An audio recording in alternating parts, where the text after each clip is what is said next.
안녕하세요. 올해 만나이 제도가 도입되면서 30대 초반이 된 여자입니다. 물론 30대 중반에 걸쳐져 있다가 초반으로 내려가는 게 무슨 의미가 있냐 싶겠지만 무언가 다시 시작할 수 있게 된 그런 기분이랄까요? 왜냐면 제가 이혼을 한번 했거든요. 물론 시원하게 잊고 새 출발할 생각이긴 했는데 나이까지 젊어지니까 더 많은 걸 할 수 있을 것 같더라고요. 그래서 새 출발은 바로 여기서 제 이야기를 풀어놓는 걸로 출발하려 합니다. 저희 부모님 세대야 결혼하면 시집살이 남자가 갑이고 여자는 을이라는 제도가 심했잖아요. 하지만 요즘 사람들이 그러나요? 내가 불리하고 내가 당하는 걸 가만히 참고 있지 않죠. 저도 그랬어요. 괜찮은 남자인 줄 알고 결혼했더니 똥 밟은 거나 다름없었거든요. 그래서 피도 눈물도 없이 제가 당한 만큼 갚아주고 이혼하고 나서도 계속 지옥을 맛보게 해줬어요. 제가 무슨 일을 당했고 어떻게 대갚아줬는지 궁금하시다면 지금부터 집중해주세요. 서진 씨는 언제부터 재테크에 관심이 있었어요? 저희 스터디 모임 사람들 중에서도 서진 씨가 제일 잘 아시는 것 같아서요. 저는 시작한 지 얼마 안 돼서 조금 어렵더라고요. 저는 대학생 때 주식부터 조금씩 시작했어요. 부모님의 가정교육을 그대로 물려받았거든요. 그래서 어릴 때부터 재테크에는 계속 관심이 있었던 것 같아요.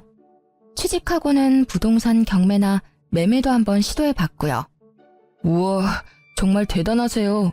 그러면 서진 씨, 혹시 저도 서진 씨 옆에 있으면 서진 씨처럼 될 수 있나요? 몇 가지 물어보고 싶은 게 있는데 시간 되시면 언제 밥 한 끼 같이 먹어요? 제가 살게요. 남편과 저는 부동산 스터디 모임에서 처음 만났어요. 친정 부모님이 재테크로 빛을 본 사람들 중 하나였고요. 그 피를 물려받아서 그랬는지는 몰라도 저도 재테크에 관심이 워낙 많았죠. 보는 눈도 남달랐고요. 처음엔 그저 스터디 모임 동료라고만 생각했던 사람과 사적인 자리가 많아지고 둘만 보는 날이 많아지니까 저희는 자연스럽게 연인이 됐고 1년 만에 결혼 얘기까지 오가는 깊은 사이가 된 거예요. 남편은 재테크에 관심은 많은데 모르는 게 정말 많았어요. 모르는 것만 많으면 다행인데 그나마 연애 때는 제 말을 열심히 듣는 줄 알고 가르치면 잘 따라오겠거니 했거든요. 근데 결혼했더니 신혼 초부터 대형 사고를 친 게 아니겠어요? 왜 그런 사람들 있잖아요. 절대 재테크에 손대면 안 될 사람들이요. 그게 바로 남편이었죠. 남편이 귀가 이렇게 얇은지 연애 때는 몰랐는데 결혼하고 그게 보이기 시작하면서 자주 싸우기 시작했던 것 같아요.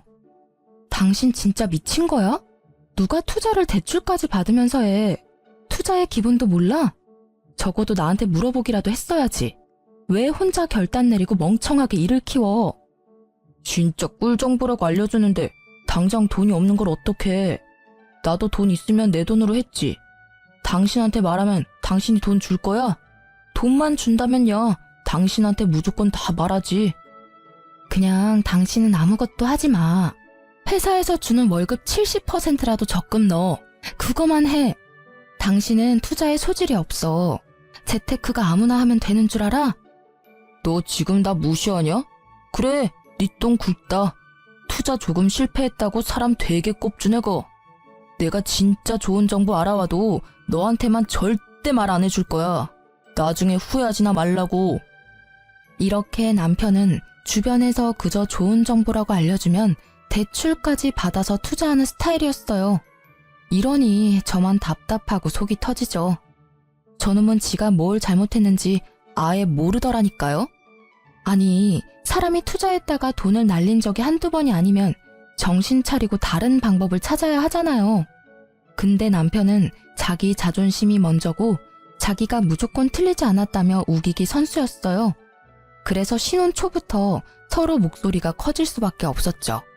심지어 제 말을 듣지도 않았거든요. 무시하냐고? 무시할 만 하니까 무시하는 거야. 너 내 말만 들었어도 이렇게 망하진 않았다고.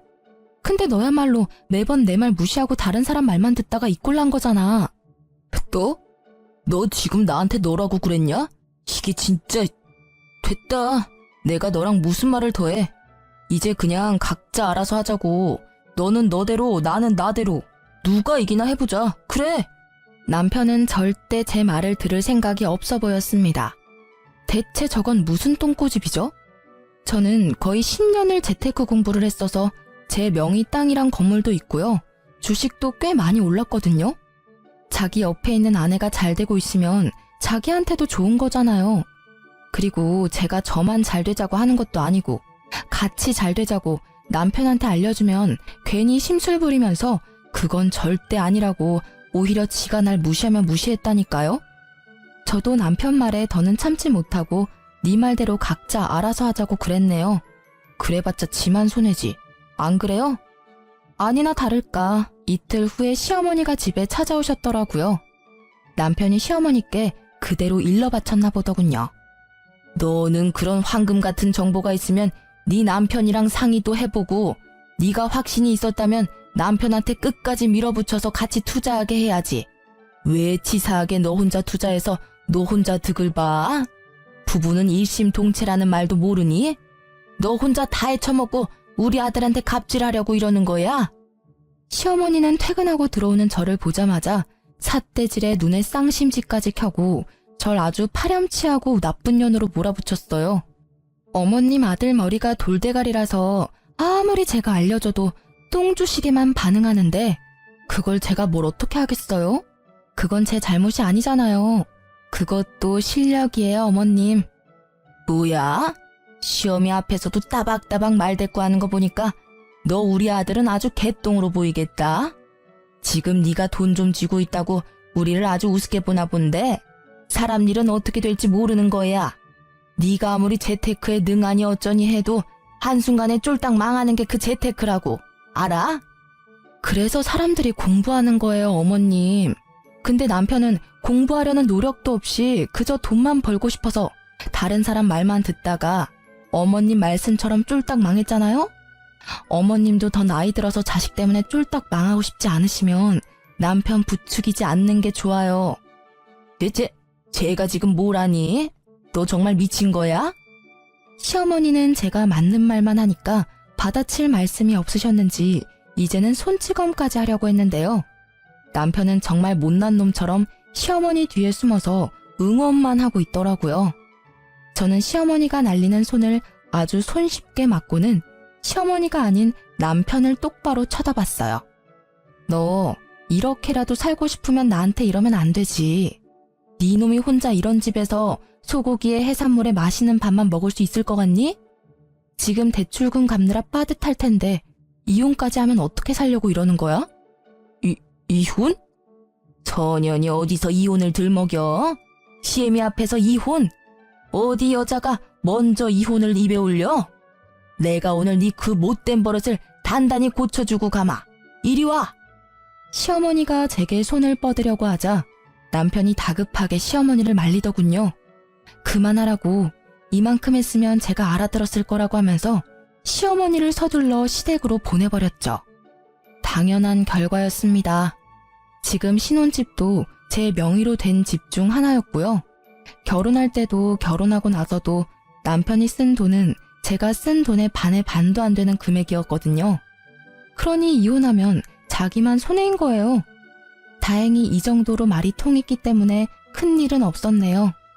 이날 이후로 남편은 제게 콩고물이라도 받아먹고 싶은 건지 제 눈치를 엄청나게 보면서 집 청소도 하고 가끔 다리 마사지도 해주길래 모른 척 받기만 했죠. 그러다 몇 개월이 지나고 남편 생일 때였는데요. 저놈이 또 정신 못 차리고 헛소리를 하더라고요. 여보, 일주일 뒤에 내 생일이잖아. 나 생일 선물로 외제차 뽑아줘. 싫어. 외제차는 무슨 외제차야. 지금 있는 차나 잘 타고 다녀.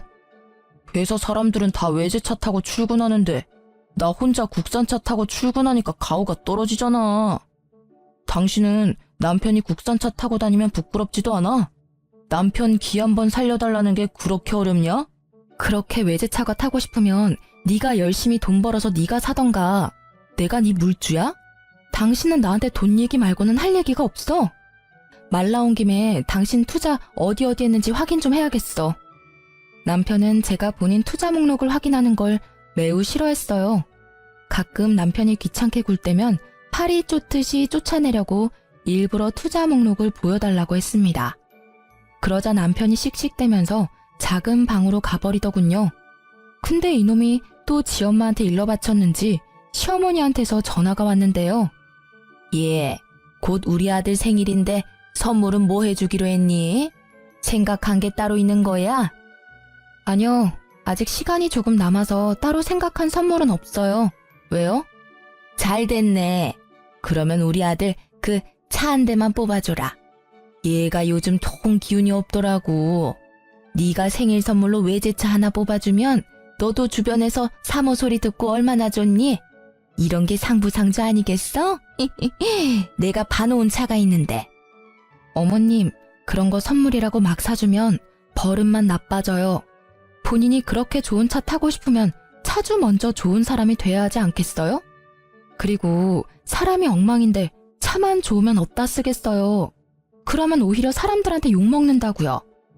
오늘 말씀은 못 들은 걸로 할게요. 아마 제가 저렇게 말하면 남편 귀에도 들어갈 거예요. 퇴근하고 집에 갔더니 역시나 삐져 있더라고요. 대체 왜 삐졌는지는 이해할 수 없어서 그냥 내버려뒀어요. 제가 달래줘야 하는 의무는 없으니까요. 그런데 3일이 지났나? 갑자기 남편이 저한테 먼저 말을 걸어왔는데요. 정말 지금 생각해도 황당하기 짝이 없는 말이었죠. 나 차 폐차했어. 뭐? 멀쩡한 차를 왜 폐차해? 당신 미쳤어? 멀쩡하긴. 하나도 안 멀쩡했어. 그래서 내가 외제차 생일 선물로 받고 싶다고 그런 건데. 나 이제 차도 없는데 생일 선물로 사주면 안 돼? 진짜 고장 안 내고 잘 타고 다닐게. 응? 여보, 출퇴근하려면 차는 있어야 하잖아. 불편하게 어떻게 버스나 지하철을 타고 다녀 내가. 당신이 당신 차 폐차시킨 건데 왜 내가 외제차를 사줘야 한다는 결론이 나오는 거지? 버스를 타고 출근하든 지하철을 타든 걸어가든 당신 알아서 하세요. 남편이 싸지른 똥 치우려고 결혼한 게 아니거든. 난 네 와이프지 네 엄마가 아니니까. 남편의 속내가 훤히 보이는 짓에 더는 반응해주지 않았습니다. 폐차시키고 오면 제가 차를 사줄 거라는 발상은 대체 어디서 나온 거죠? 진짜 웃기지 않아요? 저러니 머리 나쁘단 말을 들어도 지가 머리 나쁜지 모르고 살잖아요. 어차피 지 분에 못 이겨서 저지른 일인데 제가 거기에 일일이 반응해주면 더 날뛸 게 분명하니까 애초에 안 된다고 단호하게 말하고 그 이후엔 눈 하나 깜빡하지 않는 태도로 일관했답니다. 남편은 출퇴근을 지하철 타고 하더라고요. 불편한지 집에서 계속 투덜대는데도 무시했어요. 그런데 이놈이 또 사고를 친 겁니다.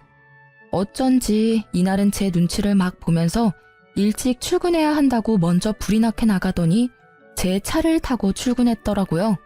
그것도 저 몰래 간다고 거짓말까지 하면서요. 이 정도 선에서 그쳤다면 제가 사연을 쓰지도 않았겠죠. 이날은 제가 휴무 신청해서 집에 있었거든요. 남편이 퇴근하고 와서도 몰랐어요. 제가 차가 망가진 걸 안 건 바로 다음날 출근할 때였습니다. 저는 누가 제 차를 박은 줄 알고 바로 블랙박스를 확인했는데요. 근데 웬걸 범인이 남편이더군요. 일단 사진을 찍어두고 택시 타고 출근했네요. 도무지 일이 손에 안 잡혀서 반차 내고 집에 돌아갔죠. 남편이 퇴근하고 오자마자 핸드폰으로 찍은 사진을 얼굴 앞에 들이밀면서 따져 물었어요. 미쳤어? 이제 내 차도 폐차시키려고 작정한 거야? 너 이거 어쩔 거야? 어쩔 거냐고. 나 아니야. 내가 했다는 증거 있어? 방금 퇴근하고 와서 피곤한 사람한테 난리야? 증거가 없어? 너 바보냐? 블랙박스에 다 찍혀있는데 증거가 없긴 왜 없어? 대체 내 차로 뭘 한 거야? 뭘 했길래 사이드 미러는 덜렁거리고 차 문이 다 긁혀있냐고. 나도 억울해. 주차장에 좋은 자리가 거기 한 군데였는데 그 옆에 어떤 놈이 주차를 역같이 해놨잖아. 그래도 어떡해. 주차는 해야지. 그 차 안 긁으려고 하다가 반대편 벽에 사이드 미러가 눌리면서 차가 다 긁혔더라고. 야, 그걸 지금 말이라고 해? 너 내가 준 물건들 전부 뺏기고 싶어? 차도 없는 마당에 알몸으로 회사 출근해 볼래? 이 집에 네 물건은 네 몸뚱아리 하나뿐이면서 감히 내 차를 몰래 타고 나가서 사고까지 내고 와? 너 내 손에 진짜 죽어볼래? 저는 열받을 대로 받아서 남편에게 막말을 서슴지 않았어요. 아니, 막말이 미친 듯이 나왔죠. 이 상황에서 저처럼 하지 않을 사람 있나요? 제가 악을 쓰면서 남편에게 대들자 남편은 지가 잘못해놓고 지가 목소리를 더 키우더라고요. 내가 배상해주면 될 거 아니야. 넌 무슨 애가 이렇게 정이 하나도 없냐? 야, 수리비 그깟 내줄게. 얼마면 되는데? 3만 원? 5만 원? 자자, 먹고 떨어져라. 남편은 5만 원까지 불러놓고 10,000원짜리 3장을 던져주고는 작은 방으로 들어가 버렸어요. 자기가 먼저 수리비 내준다고 했으니까 저는 바닥에 떨어진 돈은 줍지도 않고 다음날 바로 수리점에 갔습니다. 수리비 견적서까지 뽑아서 남편에게 가지고 갔죠.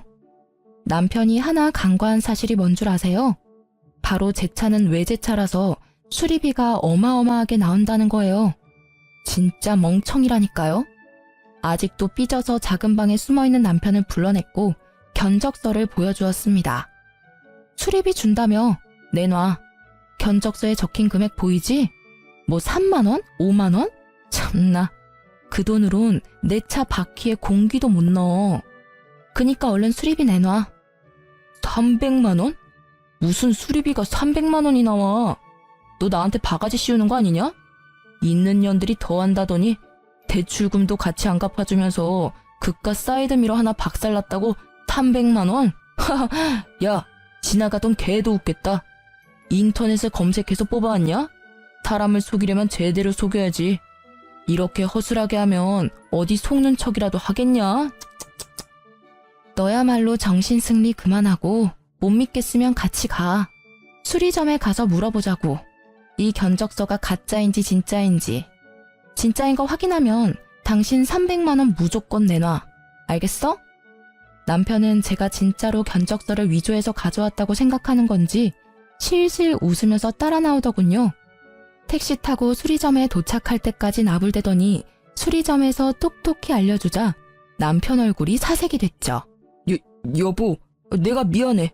난 수리비가 이렇게까지 나올 줄 정말 몰랐어. 진짜야. 나 돈 없는 거 당신이 제일 잘 알잖아. 나한테 300만 원이 어딨다고 수리비를 진짜 받으려고 그래. 한 번만 용서해주라. 돈 말고 내가 다른 걸로 갚을게. 당신 말대로 대출금도 아직 남았단 말이야. 남편은 갑자기 제 앞에 무릎을 꿇더니 싹싹 빌면서 자기는 돈이 없다고 하는 거예요. 하지만 남편이 돈이 없는 것과 제 차를 망가뜨린 건 별개의 문제잖아요. 제가 남편이 저렇게 무릎 꿇고 빈다고 해도 받아주고 말고는 제 결정권이니까요. 수리비 300만 원 줄래? 나한테서 받은 물건 다 내놓을래? 수리비 300만 원 줄래? 너네 엄마 집으로 쫓겨날래? 수리비 300만 원 내놓을래? 아니면 이혼할래?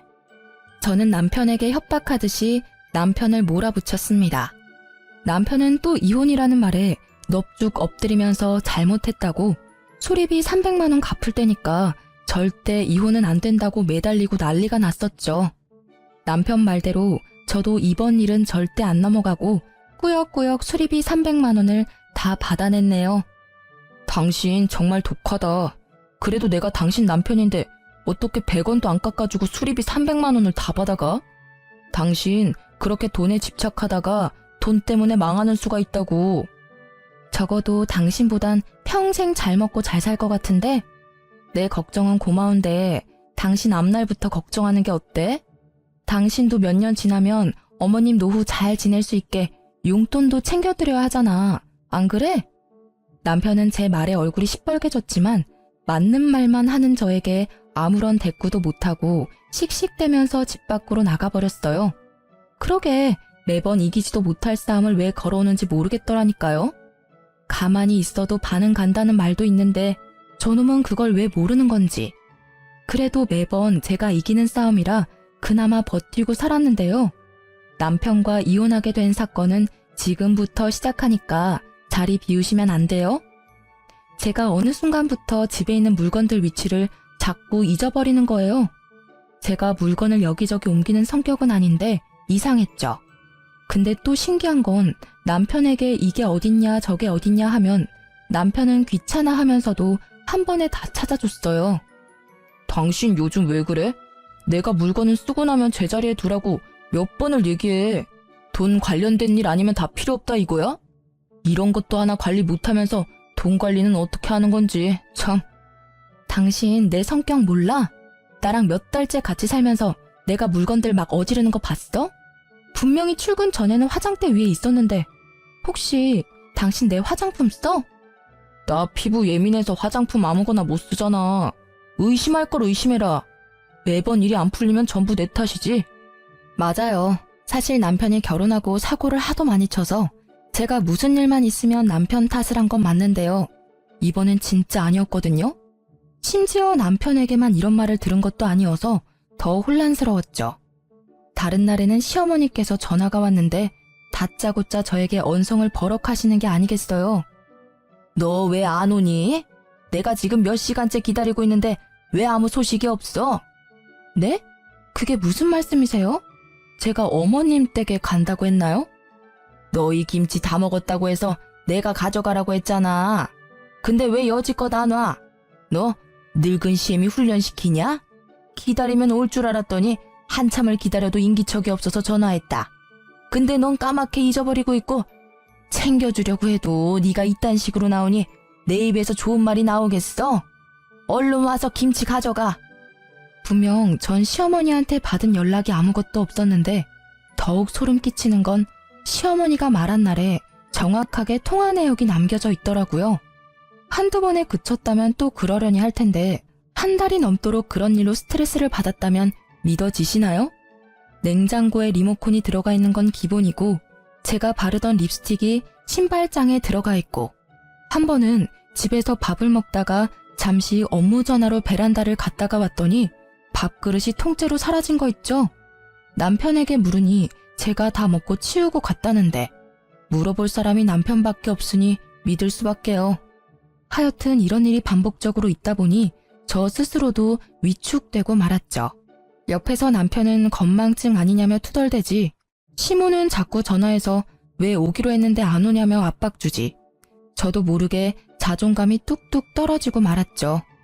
더군다나 하루는 너무 답답한 마음에 회사 사람들한테 썰을 풀었더니 치매 초기 증상 아니냐고 진지하게 병원 가보란 말까지 들었네요. 그쯤 되니까 제가 정상이라는 것에 확신이 들지 않는 지경에 이르렀죠. 이후로 회사에서도 괜히 눈치가 보이는 건 물론이었고요. 여보, 내가 요즘 정신이 진짜 이상해진 것 같아. 사람들 말로는 치매 초기 아니냐고 병원 가보래. 당신이 보기에도 내가 그렇게까지 심각해 보여? 나 진짜 병원 가서 검사라도 받아볼까? 치매는 무슨. 괜히 다른 사람 말에 휘둘리지 마. 치매 검사 비용이 한두 푼인 줄 알아? 당신 그 뭐냐? 최근에 회식 많이 하더니 술 때문에 그러는 거네. 그러니까 술을 좀 작작 마셔. 일주일에 두세 번꼴로 술을 마시는데 네 정신이 멀쩡한 날이 있겠냐? 저는 남편의 그럴싸한 말에 고개를 끄덕였죠. 당연히 저도 아직 젊으니까 치매는 아니라고 생각해서 병원까지는 가지 않았어요. 원래 크게 아픈 게 아니라면 병원을 잘 안 가는 성격이기도 했거든요. 며칠 뒤 시어머니께 전화가 와서 받았더니 대뜸 저에게 칭찬을 해주시는 거예요. 예, 너 정말 잘 생각했다. 진작 그랬으면 얼굴 붉힐 일도 덜했을 거 아니야. 그래도 생각보다 일찍 결정했으니 내 그건 칭찬하마. 이제야 나도 마음이 한결 놓이네. 네? 뭘 칭찬하신다는 거예요? 어머님, 전화 잘못 거신 것 같은데요. 잘못 걸기는 내 며느리한테 잘만 걸었구만. 네가 우리 아들한테 네가 가진 땅이랑 건물 두 채 그거 우리 아들 명의로 해주겠다고 했다면서. 그 말 듣고는 요 근래 근심 걱정이 싹 내려갔잖니. 어머님, 죄송하지만 저는 남편한테 그런 말 한 적 없어요. 남편이 그러던가요? 제가 제 땅이랑 건물을 자기 명의로 하게 해주겠다고? 어머님, 저 남편이랑 잠깐 통화 좀 할게요. 저는 시어머니 말씀에 어이가 없었어요. 이 남자가 한동안 조용하더니 이렇게 사람 뒤통수를 치는구나 싶었죠. 전화를 끊으려는데 시어머니가 하는 말에 전화를 끊을 수 없었습니다. 증거가 있다고 했거든요. 요즘 네가 자주 깜빡깜빡하더니 그래서 기억을 못하나 보네. 젊은 애가. 네가 우리 아들이랑 구두로 약속까지 다 했잖아. 아들이 녹음했다고 들려주던데. 기억 안 나면 너도 아들한테 연락해서 네가 직접 녹음한 거 들어봐라. 들으면 기억이 돌아올 수도 있잖니? 시어머니는 저를 안타깝게 여기는 듯이 혀를 끌끌 차면서 전화를 먼저 끊었어요. 도대체 이게 어떻게 된 일인지, 세상이 저를 상대로 몰래 카메라라도 찍는 건가? 하는 생각도 들었습니다. 너무 혼란스러워서 머리까지 아플 지경이었죠. 저는 시어머니 말대로 남편에게 물어보기로 했어요. 남편에게 시어머니와 통화했던 말을 고스란히 전해주자 남편은 아주 당당하게 전부 사실이라고 하더군요. 정말로 저만 기억 못하는 그 약속이 사실이라며 아주 자신만만하게 얘기했다니까요. 당신 정말 하나도 기억 안 나? 역시 이럴까봐 녹음해놓길 잘했다니까. 아, 녹음본 들려주기 전에 말해두는데 이 녹음 당신도 합의한다고 해서 녹음한 거다. 그러니까 이걸로 이혼이니 뭐니 협박도 안 통한다는 소리야. 알았지? 저는 남편 말은 대충 귓등으로 듣고 얼른 녹음을 틀어달라고 했어요. 남편은 입가에 미소를 숨기지 못하고 녹음본을 들려줬는데요. 물구나무 서서 들어도 제 목소리임이 확실하더라고요. 제 표정이 어두운 걸 남편이 알아챘는지 갑자기 제 손을 붙잡고는 남편 표정도 점점 어두워지더군요. 그때 정말 심장이 내려앉는 줄 알았습니다. 저희가 아무리 싸우기를 많이 싸워도 부부잖아요. 남편 눈을 마주하니까 분명 무슨 일이 있다는 느낌이 강하게 들었죠. 불길한 징조 말이에요. 역시나 그 예상을 빗나가지 않았고 남편이 하는 말에 엄청난 충격을 받을 수밖에 없었습니다. 실은 당신한테 해줄 말이 있어. 당신이 힘들어할까봐 비밀로 하려고 했는데 더는 숨길 수가 없게 됐네. 당신 치매 초기 진단 받았어. 얼마 전에. 우리 같이 병원 가서 검사 받고 온 것도 기억 안 나지? 안 날 거야. 당신 검사 받고 병원을 나오자마자 전부 까맣게 잊어버렸으니까. 저는 남편 말에 믿을 수 없다는 표정을 짓자 남편이 병원 진단서를 보여줬어요. 진단서 이름에 적힌 제 이름과 주민등록번호까지 전부 제게 맞았죠. 말도 안 돼.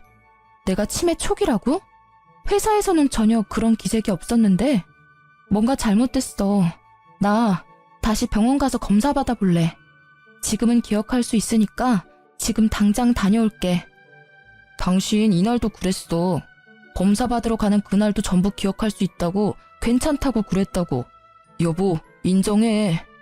진단서까지 보여줬는데 왜 못 믿는 거야? 당신 정말 안 되겠다. 당신이 가지고 있는 주식도 나한테 넘겨. 당신 이 정신으로 투자금 관리 못해. 당신도 느끼잖아. 여러분, 정말 소름 돋지 않나요? 남편이 종일 저를 따라다니면서 제가 투자하고 있는 부동산에 주식까지 넘기라고 했습니다. 하지만 저는 수상해도 너무 수상하니까 소형 카메라를 사서 집안 이곳저곳을 설치하고 또 대학병원에 가서 진료도 보았습니다. 결과가 어땠냐고요? 당연히 정상이라고 나왔어요. 그럴 수밖에 없는 너무나도 당연한 결과였거든요. 그러면 남편이 준 진단서는 어떻게 된 건지 궁금하시죠? 저도 진단서 때문에 70%는 믿었는데요. 의사인 친구에게 보여주니 네, 한눈에 봐도 이건 조작된 진단서 같다고 하더라고요. 얼마나 든든했는지 몰라요. 남편은 제게 의사 친구가 있다는 걸 모르고 있었기에 이딴 허술한 진단서로 사기를 치려고 했던 거겠죠. 이제야 퍼즐이 딱딱 맞춰지더군요. 저는 치매가 아니었고 남편은 저를 치매로 만들기 위해서 일부러 집안 물건을 옮겨놓고 제가 깜빡한 것처럼 가스라이팅까지 하며 큰 그림을 그리고 있었어요. 느낌상 시어머니도 한패인 듯 했습니다. 그러니 제게 매번 전화해서 왜 안 오냐고 소리쳤겠죠. 남편이 씻을 때 핸드폰 비밀번호를 풀어서 제 목소리가 녹음된 음성 파일을 제 핸드폰에 전송하고 흔적은 모조리 지워놓았어요. 알아보니 음성 변조 어플로 변조한 제 목소리라더군요. 여보, 퇴근하고 변호사 사무실에서 보자. 당신한테 해주고 싶은 말이 있어. 이제 내 말 믿어주는 거야? 그래, 잘 생각했어. 너무 오래 고민해도 머리만 아프지. 나 곧 있으면 퇴근이니까 바로 변호사 사무실로 갈게. 참 여보, 인감도장 잊지 말고 꼭 챙겨와. 남편은 제 전화에 신이 나서 웃음을 숨기지 못하더라고요. 아주 자기가 사기꾼이라고 동네방네 소문내는 스타일이었죠. 아무튼 저는 진단서가 가짜라는 걸 밝혀준 의사 친구와 함께 변호사 사무실로 찾아갔습니다. 아유, 우리 아가 왔니? 오는 길 힘들진 않았고 정신도 온전치 못하면서 왜 따로 왔어? 우리 아들이 네 회사 앞으로 데리러 갈 수 있는데 그래도 잘 찾아왔으니 됐어. 그 정신으로 가지고 있는 재산 다 날리기 전에 얼른 우리 아들 명의로 바꾸자꾸나.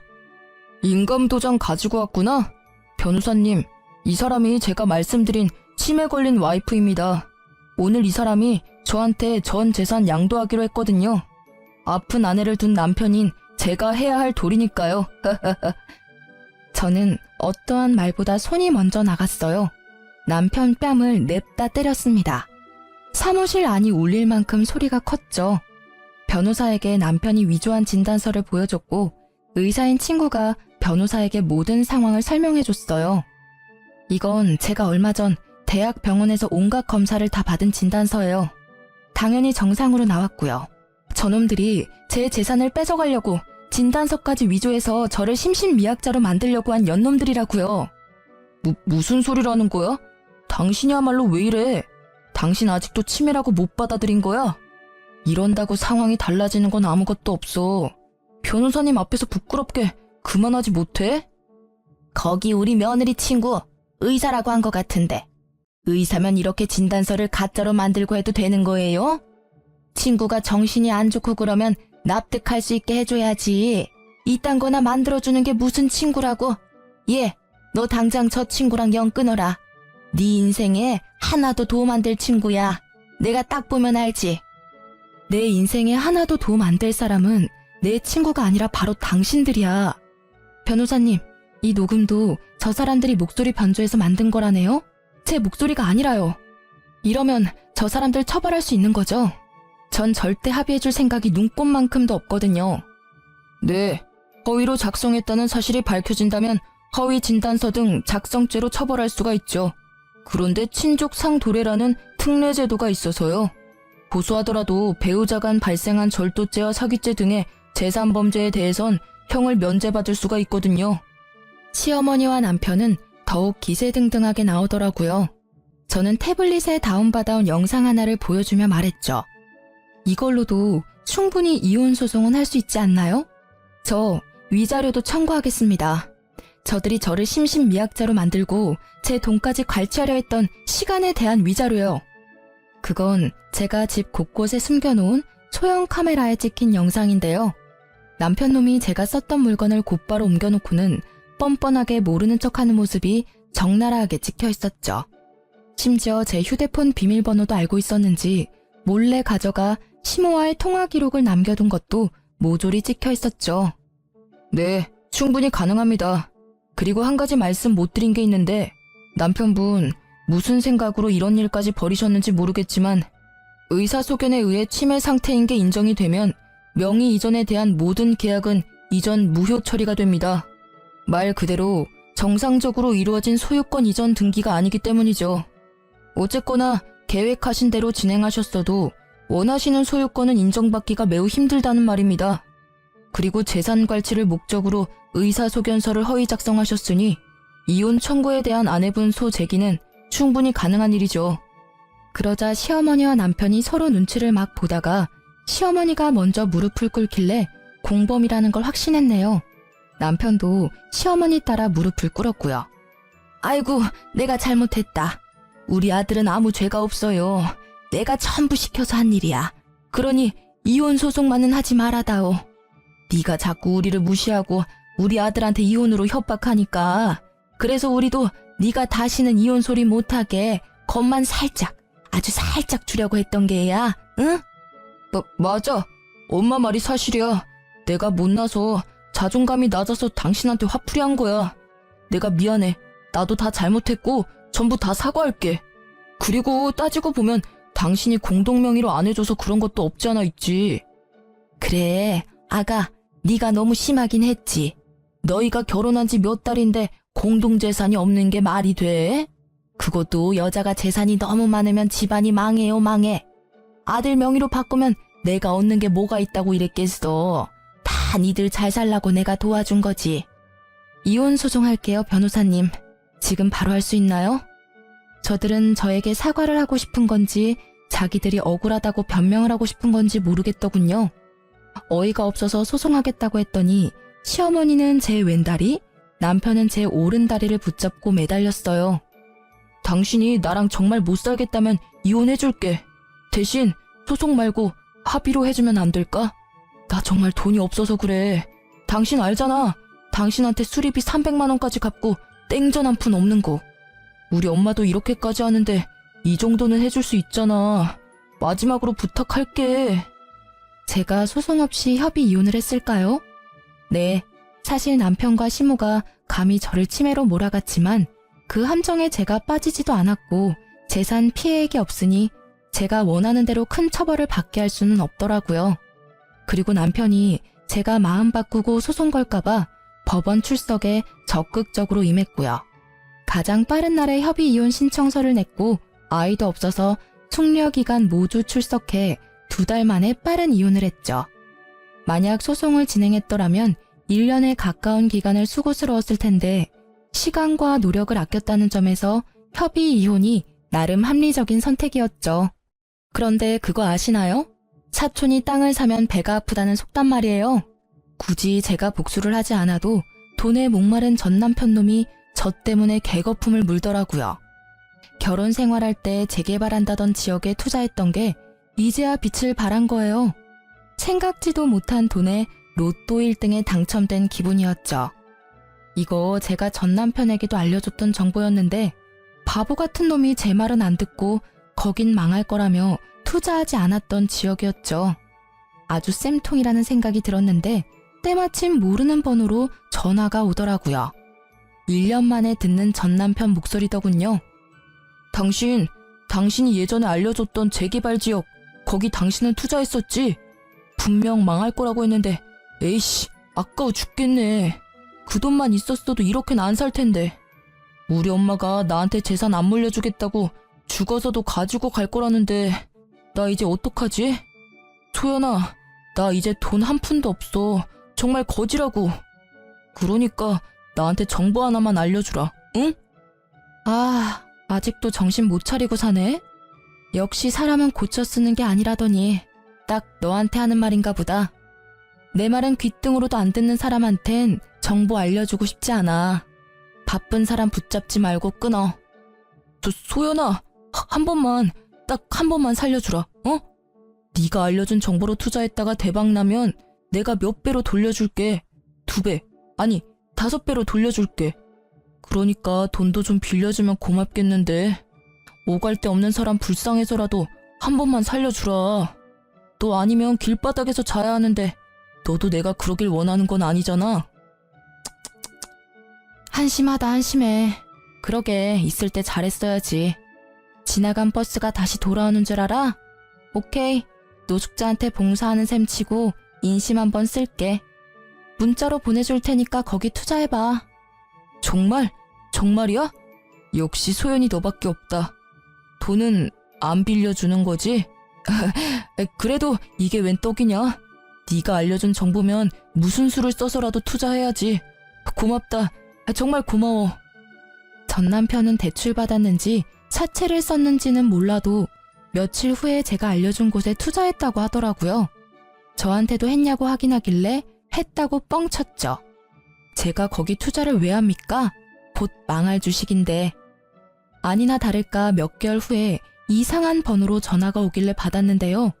전 남편이 또 흥분한 목소리로 욕까지 하면서 왜 이거 주가가 점점 떨어지는 건데? 너 나한테 개주식 알려준 거 아니야? 엿 먹어보라고, 나 죽으라고. 이거 오르는 거 확실해?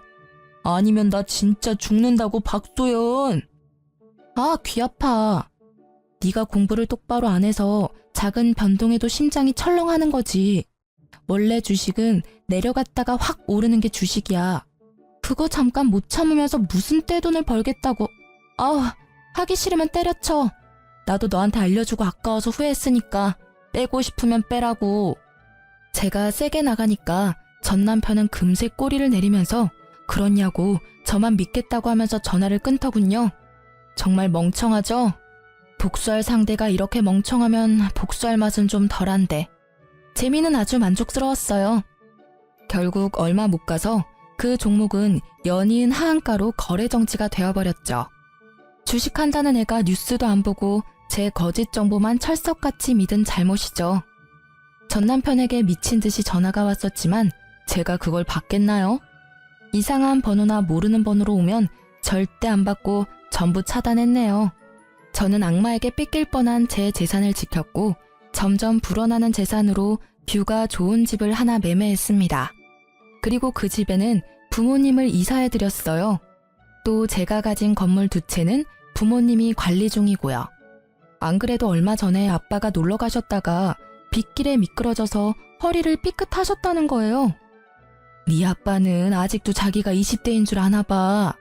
원래도 허리 안 좋은 양반이 왜 저리 날뛰나 몰라? 네 엄마가 요리를 못해서 병원밥 먹으려고 그러는 거지. 네 엄마는 자기 요리가 세상에서 제일 맛있는 줄 알아요. 여보, 거기는 치료받는 곳인데 그렇게 누르면 아이고 내 허리. 아빠가 워낙 장난기가 많으셔서 엄마한테 매번 혼나시거든요. 알면서 꼭 저러신다니까요. 그래도 꾸준히 치료받아서 지금은 많이 호전됐다고 들었어요. 아마 이번 주 내로 퇴원하신다고 하니까 아빠 퇴원하는 날에 가서 부모님이랑 맛있는 거 먹고 오랜만에 가족끼리 시간 좀 보내려고 합니다. 참, 제 입으로 이런 말은 조금 부끄럽긴 한데 부모님은 제 덕분에 노후가 즐겁다면서 특히 아빠가 모임을 나가면 제 자랑을 끊임없이 한다고 들었어요. 엄마도 그 얘기를 해주는데 웃음이 끊이질 않더라고요. 부모님이 웃으시는 모습 보려고 자식인 저는 더더욱 돈을 열심히 벌고 모아야겠다는 생각이 들었네요. 저는 여전히 회사를 다니고 있고요. 달라진 점이 있다면 최근에 봉사와 기부를 열심히 하고 있어요. 어려운 이웃들을 돕고 사는 게 보람도 있고 기분도 좋길래 여러 가지 하고 있습니다. 아마 앞으로도 재테크 공부를 꾸준히 해서 그 돈으로 불우한 사람들에게 도움 주는 멋진 사람이 되고 싶어요. 다들 제 이야기 끝까지 들어주셔서 감사합니다. 복 받으실 거예요.